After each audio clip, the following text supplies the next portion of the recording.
When everything is white, glimmering silver white, and stillness fills the night, it's Christmas, a winter wonderland, a snowball in each hand.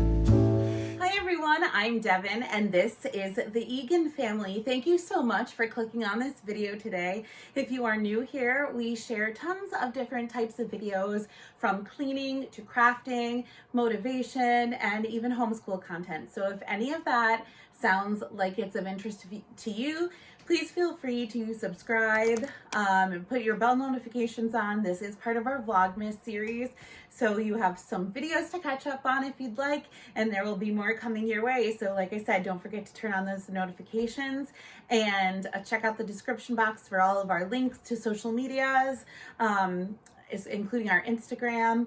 And if you are a returning subscriber, thank you so much for being here. We absolutely appreciate every single one of you. I could go on and on and on about what you mean to our family, and all I will leave you with is thank you. So today we will be sharing our favorite Christmas books. Now, when I tell you that our Christmas book collection is probably about 4 times the size, if you haven't looked at our homeschool library tour, I'll link that. We have over 3,000 books in our collection, as a disclaimer to anybody who is not familiar with us. So I'm not joking when I say that this is a very small portion of our Christmas books, so I really had to be selective. I had to throw in some classics. I tried to pull some books that you may not be familiar with, so you do get some new suggestions, but I had to put in some classics as well. So without further ado, because y'all know I can talk, let's get into the video. If you don't know, we have a few different ages of children. Parker is our son, he's 7. Emery is our middle child, our first daughter, and she is 2.5. She'll be 3 in March. And Eloise is almost, I don't know when this video is going up. She'll be 10 months old on the 11th. So I'm not sure when this video is going up in the Vlogmas rotation, but on December 11th, she will be 10 months old. So we have quite a good range of ages. And so I wanted to include at least one board book if you have young babies. And this one is by far my favorite for that. And it is You Are My Miracle. And it is by the creators of You Are My I Love You. If you don't know that one, this is such a beautiful story. It's one of the ones that like chokes you up when you read it to your baby. Like I'll read you a page. I am your hot cocoa, you are my marshmallow. I am your nutcracker, you are my cookie dough. I am your gingerbread, you are my frosting glue. I am your paper, you are my glitter and glue. I am your wrapping, you are my surprise. I am your don't peek, you are my wide eyes. I am your bundle up, you are my dash outside. I am your uphill pull, you are my fast sleigh ride. And so it goes on and on and on until it ends with, I am your hush now, you are my lyrical. I am your peace on earth, you are my miracle. I'm gonna cry.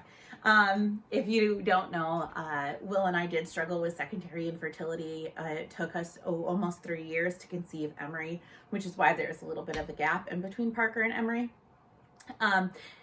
So all of my babies, I have like, obviously we are all thankful for our kids.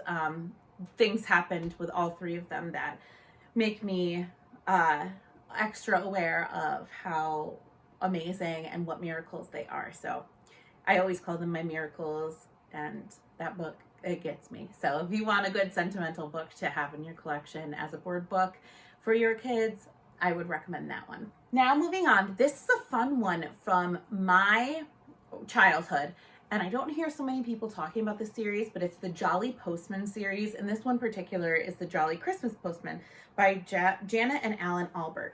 And this one is so cool because it's a postman that goes through like a fairy tale village, Goldilocks and the 3 Bears, a witch, can't remember, Humpty Dumpty. So it starts with him going on his round, so Baby Bear and the 4 bears, and then he delivers a letter. But the cool thing is there's an actual piece of mail and everything. So it's different. Sometimes it's a Christmas card. Like this one is Goldilocks sending Baby Bear a Christmas card. Sometimes there's like, in the original, there's like catalogs. There's a book. This is for Miss Riding Hood. I think these might all be Christmas cards. Oh, this is a game that you can actually play too, from the wolf. And he like sends a game for her to play. He says he's a changed wolf. What does Humpty Dumpty get? Oh, Humpty Dumpty gets a puzzle. So there's like all these different cool activities that the kids can do while you're reading, or you can stop and do as a family. You can really like read a page a day, whatever you want to do. Like this is, this is for the Gingerbread Boy. Oh, so there's 2 different books in his. I don't know. It's really super cool. I always loved it growing up, but I don't hear a lot of people talking about it. So I would absolutely, if you can find this, I would recommend it. It's really cool. The next book we have, of course, is a classic. We have a Golden Book edition. It's a little bit new, but we also have a vintage copy that I keep a little bit out of the kids' reach. But of course, it's Rudolph the Red-Nosed Reindeer. Who doesn't love the story of Rudolph? Such a classic. It's a favorite Christmas song, favorite Christmas movie, and of course, it has to be a great favorite Christmas book.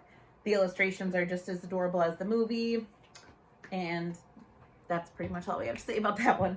The next one is also a little golden book, but this one is from my childhood. Like you can see, this was 99 cents at Jamesway, which is the store that, to my knowledge, is no longer in business. At least there's none here. But it's called The Littlest Christmas Elf. And like I said, this is one from my childhood. This is mine, and it's a story about a little elf. He's so little, he can't do anything right. He keeps getting everything wrong.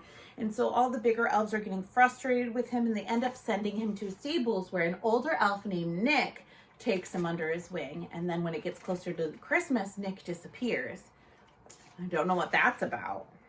But then the littlest elf is told that he needs to go meet Santa, and he's very nervous, and he wishes he has his friend Nick to help him out. But you don't know where Nicholas went. It's just a really sweet story. The next one is hilarious, and it is Merry Christmas, Squirrels by Nancy Rose. What is so great about this is this woman photographs squirrels. She sets up little scenes for them and waits for them to participate with the scenery. Sometimes she waits hours and hours and hours just to get one shot in this book. So these are all, the squirrels did these things by themselves. She does not manipulate them. She just sets up the scene and waits for the squirrels to interact. And the pictures are hilarious and so cute. Some of them are just so precious. My kids love watching squirrels out of our windows. Like, they are just enamored with squirrels and wildlife. But look at these sweet little squirrels around the Christmas tree. And this book also comes with Christmas tags if you wanted to include them in gifts. And so this one is beautiful, and my kids love this book. So Merry Christmas Squirrels is a favorite. This next one is also one from my childhood. It's called Thank You, Santa, and it's written by Margaret Wilde. And what I love about this is 2 things. First, it's done in letter form. This story is a little girl writing to Santa after the Christmas season is over. So the letters start in January and go to the next January, and it alternates every month who is writing. So she writes a letter to Santa in January. Santa's very taken with that idea because he doesn't get very many correspondence after Christmas. So he replies back in February, and it goes back and forth. And the second thing that I really love about this is the story takes place in Australia. So it's a really great way to introduce this into our homeschool. Not only is it a different culture from ours, but it's also a different climate. So the little girl talks about how sad she is in the winter when she goes to see the polar bears at the zoo. It's her summer. Our winter is her summer, so she says that the polar bears look like they really want snow, and that's what she asks for Santa for Christmas, is snow for the polar bears. So it's just a kind of cool reminder, like here's November, and our friend Samantha, that's her name, she's outside, and it's beautiful, sunny, sunshine summer, and so it's a really great reminder for our kids that not everybody has the same culture or the same climate as us. So while we are buried in snow, Australia is having their summer. So that is a great one, not only for the story, but also as in the homeschool aspect as well. Of course, this other one is a story from my childhood that I love, and it is the story of Holly and Ivy. And the back says, Ivy was a little girl who wished for a home and a doll.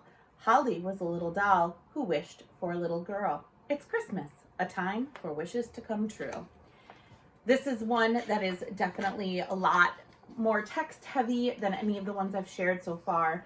So this is one that Parker definitely has the attention span for, and he can appreciate the story of. He can read it himself if he likes.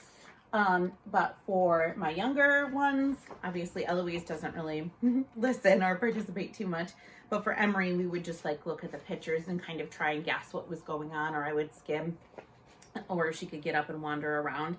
But it's a beautiful story. It has a happy Christmas ending, and the illustrations are beautiful, and it's nostalgic to me. So this is another one of our favorites.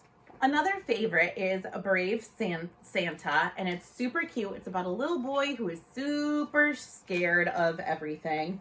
The inside jacket says, "It's almost Christmas. Jack is excited, but nervous too. He doesn't want to have to talk to Santa. So when his parents take him to visit Santa at the mall, Jack slips behind a curtain. Much to his surprise, another person is also hiding. You'll never guess who." There's plenty of holiday cheer for everyone in this reassuring, buoyant Christmas story. So, of course, I'm sure you can guess that when he slips behind the curtain, Santa is there. And Santa tells him that he needs Jack's help because Santa is very nervous to talk to all the kids. And so they make a pact that they can be brave together. And it's really a sweet story about how Santa helps Jack overcome his fear and his shyness. So now we are kind of moving into more of the classic stories. But I really personally love the versions that we have. So even if you know these stories, I would recommend still watching just so you can see the beautiful illustrations. Starting with the Nutcracker. And this is Mary Engelbright's version. So her illustrations are absolutely gorgeous. They're so vibrant and colorful. They have so many beautiful things to look at for the kids. They're just so magical. Very vintage feel. Everything I love. So this is a classic story. It's one that we love to watch the ballet. I grew up in dance classes and have idolized the Nutcracker for years and years and years. And so it's a classic Christmas story that we also love to tell in our house. The next classic book that we have is, well, it's a classic idea of a book. This is The Gingerbread Man. We love any version of The Gingerbread Man. The kids love to watch different versions on YouTube. We just love the repetitive nature, the sing-songy voice, how funny it is, how smart the Gingerbread Man is. And so that is one that we read every year. The next one, of course, another classic. And this version is from my childhood. It is The Polar Express. I love, love, love, love, love this story. These pictures just take me back to my childhood reading this. I even got a bell from Santa one year. It's just so incredible. Everything about it feels magic, feels just like Christmas. Look at that beautiful photo. Well, it's a picture, no, an illustration, not a photo, but look at that beautiful illustration. It's just, oh, love it. Love it. So, of course, that's on there. And then the last Christmas book. Can we really have a favorite Christmas book without including this book? This one in particular, it was from Five Below, actually, this version, and it's The Night Before Christmas by Clement Seymour. But the illustrations in this book are absolutely stunning. And I only paid $5 for it, but everything is so bright and colorful. There's glitter on the cover. Just everything to pull the kids in to this classic story. And this is a story I know by heart, so it's one that I can tell and let the kids flip through the pages. And of course, we always read this on Christmas Eve before bed. So those were our top favorite Christmas books. Like I said, I could probably make 17 parts of this video with the amount of Christmas books that we actually have.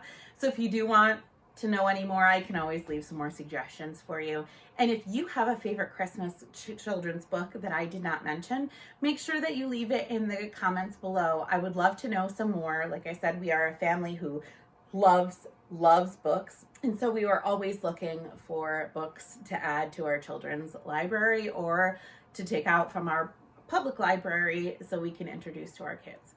So thank you so much for watching this video. Don't forget to come back for tomorrow's Vlogmas video and all the rest of the ones that we have planned for you this month. And we thank you so much for being here. Subscribe, comment, like, share, all of those fun things. And we will see you tomorrow. Bye. Or as Parker would say, peace.